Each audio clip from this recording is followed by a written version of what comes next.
Yeah. Have you ever felt when you're walking through Sydney's CBD that you're going through a wind tunnel?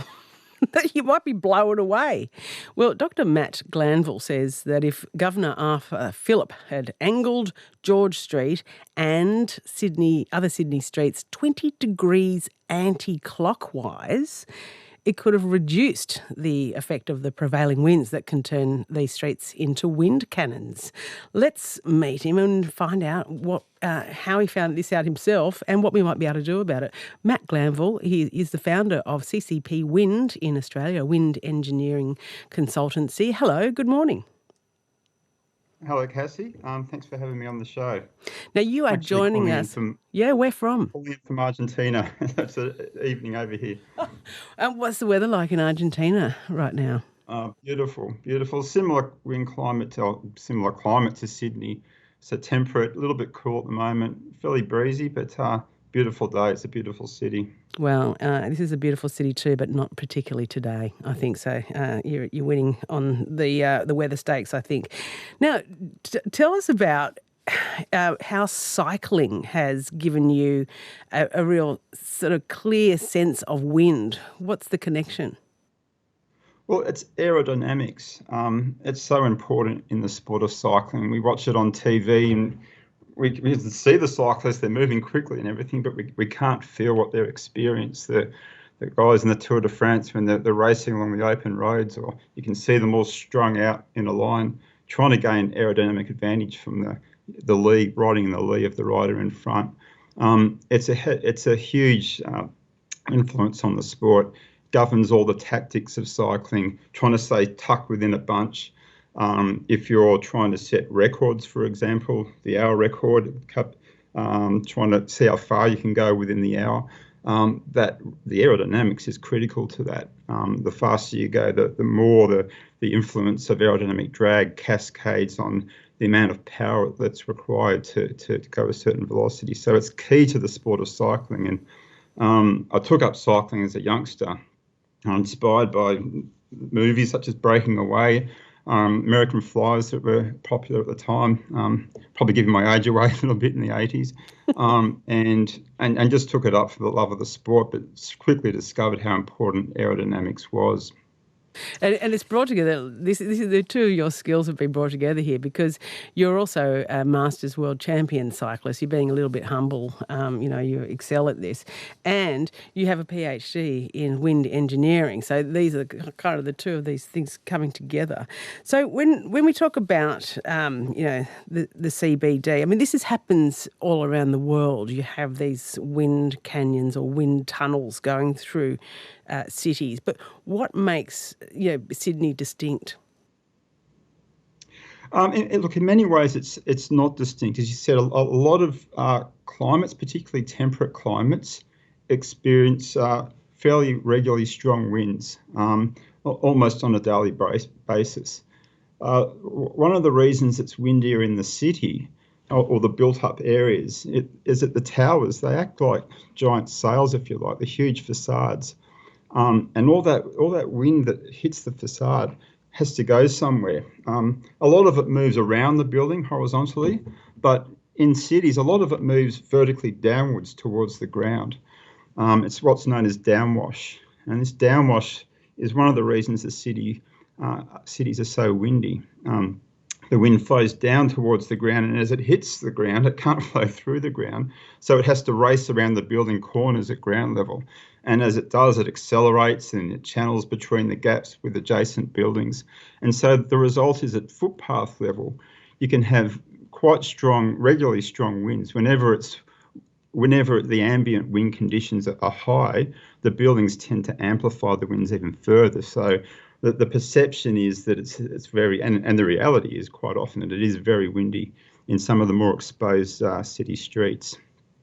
Yeah, I think, Sydney, from, the way I see it, I think Sydney is a very windy place in the afternoon. It seems to be, still in the morning often, and then you get that northerly building up, and or sometimes the southerly buster, of course, as well, screaming up at the coast. I think there are times of day where it's particularly bad. So, what about does it? I don't know. Is there anything that you retro engineer in a city to prevent it, or is it all about starting with the better foundations? Look, a lot of it is about starting with the foundations. As you mentioned up front, if Governor Phillip had tilted those streets a little bit, if there had been wind tunnel testing for master planning of the city back then, the streetscapes, in terms of wind impact, would have been improved. But we've inherited the city alignment that we have. And the buildings, so I guess that you get more of this downwash effect as the buildings get taller. So it tends to sort of magnify. The best mitigation for a tall tower is to have a podium at its base, so that the tower facade is set back from the edge of the podium. So this downwash flow that I was mentioning gets intercepted by the podium before it hits the footpath. So it protects the footpath, the public domain areas. And that's one of the reasons the Central Sydney planning strategy is encouraging to include podiums in high-rise towers for this reason, to protect the footpaths surrounding the base of the tower. So that is one key mitigation strategy that can be employed. I see. So you could be sitting at a street-side cafe or bar with the podium above you, and the wind's rushing down, but as soon as it hits the roof of it, it bounces away and goes off, and you're not you're in the blast zone, but you're being protected. Well, that's exactly right. The podium's providing protection for the people on the footpath. Of course, if you're say a resident in a high-rise apartment and then there's a pool on the podium, that can create windy conditions around the pool, which aren't the best. But the priority really is to protect the public domain, particularly from the impact of the most severe gusts, the sort of gusts that occur only once or twice a year, but they're very peak winds that can cause a safety risk, particularly for frail people, and we need to protect the public domain. And having that, if you like, that sacrificial podium in place is very effective. Now, what is it? I should tell people we're talking with Dr. Matt Glanville. He's the founder of CCP Wind in Australia, these wind engineering consultants who work in this area. He's currently talking to us from Argentina. So your company, what does it do? So you work with architects, with planners around this kind of stuff? Yeah, look, central to our business is a wind tunnel. So we have a scale model of the entire Sydney CBD and all the buildings that are included. And we've placed sections of that model inside our wind tunnel. And so we can actually measure at scale what the wind speed around all the buildings are. If there's a new development proposed, say, for example, there's a new tower to go on Sussex Street, we build a model of the proposal. The architects give us drawings. We build a scale model of that building, typically at 1/400 scale. So a tower might be about sort of 30 centimetres tall. And we include all the buildings within about a 500-metre radius. So if we were testing something on Sussex Street, we'd have Darling Harbour included. We'd go back into the city towards George Street. We'd have that full perimeter of buildings. And then what we can do, it's almost like a circular turntable. It's a bit like a lazy Susan in the restaurants. You can test direction by direction. You can rotate this turntable to simulate different wind directions. So what we can do is in our wind tunnel, we blow the wind over the model for different wind directions, all the wind directions, 360 degrees. And we take the measurements. We actually physically measure the wind speed using these hot wire probes about the size of a pen. And they measure the gust winds and the mean wind speeds. We measure those winds around, say, a new proposal for a tower on say, Sussex Street, and we compare the gustiness or the wind strength on a probabilistic basis, if you like, how windy, how often, around the base of the building and on its podiums and upper levels, and we can compare those measured wind speeds, how windy, how often, against internationally recognised wind comfort and wind safety criterion. Uh-huh. So that's a lot. That's a lot of what we do. That's the environmental side. We also do a lot of structural testing too. A lot of the output from our results goes to city planners. It goes to architects, but it also goes to structural engineers for the very high-rise towers, understanding the wind load distributions on the unusual shapes. Every tower has a unique set of loads and has a unique set of wind environment around its base, and we can define that very accurately in the wind tunnel using scale models. That's amazing. What fun. I mean, it's highly technical, but it also must be wonderful when you crank up you set the Lazy Susan and you crank up the fan and, you've got your little electrodes going. So you would do this for architects and development companies so that they can get their plans approved. That must mean that there's some kind of standard around wind, is there? Absolutely, yeah. No, city council have a fairly prescriptive requirements for wind intensity and probability of occurrence, and it's first priority is to protect the public domain so that the annual gusts aren't too high. We don't want these the winds, as a lot of people have experienced, the winds in buildings can come at you unexpectedly in a gust. You can walk around a corner, it can be very calm, and suddenly it's very strong. That unexpected gust, we need to avoid that. That's what we're doing this test to try and mitigate as much as we can. Mm-hmm. That's the priority, and also it's comfort as well.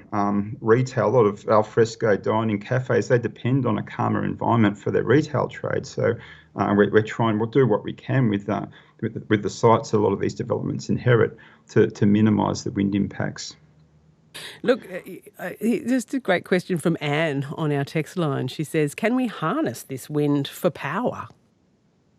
Yeah, absolutely. Obviously, wind farms, in the open fields, Northern Europe and Southern Australia, obviously we're doing that. But in terms of wind turbines in buildings, in the built environment, in cities, yes, it can be done, but it has problems. One of the problems is a low frequency noise, and it can sort of permeate through building facades, so you can hear it on the inside. The other thing, which is a little bit disappointing, is you'd think, okay, if I put a wind turbine on the top edge of a tower, it's really windy there, and I'm going to generate all this energy. It's going to be fantastic. What happens, though, unfortunately, is that the fact that we have a whole city massing there is actually slowing down the wind before it even gets to the city. It's like it's reducing the wind resource that's on the tower. So, look, in some cities they have used wind turbines. There's examples in Sydney. For example, the UTS, they have a Helix wind turbine on their roof there, and there's a few examples around the place. But they're generally, the return on investment can be quite long, and there's maintenance and serviceability issues with keeping them running. So yeah, so not an attractive idea, but perhaps hard to pull off, maybe one for future development. Well, this is a fascinating world that you're in, Matt, and I can understand why it's taken you to Argentina. There's obviously a lot of people after your skills. Thank you for that, and may the wind be at your back. Thank you very much, Cassie. I enjoyed speaking to you. Yeah, good one. Thank you for that.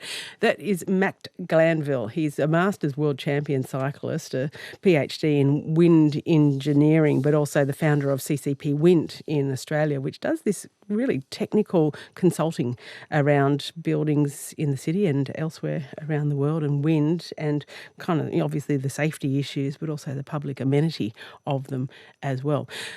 Coming up, we're going to talk about one of the most interesting little expos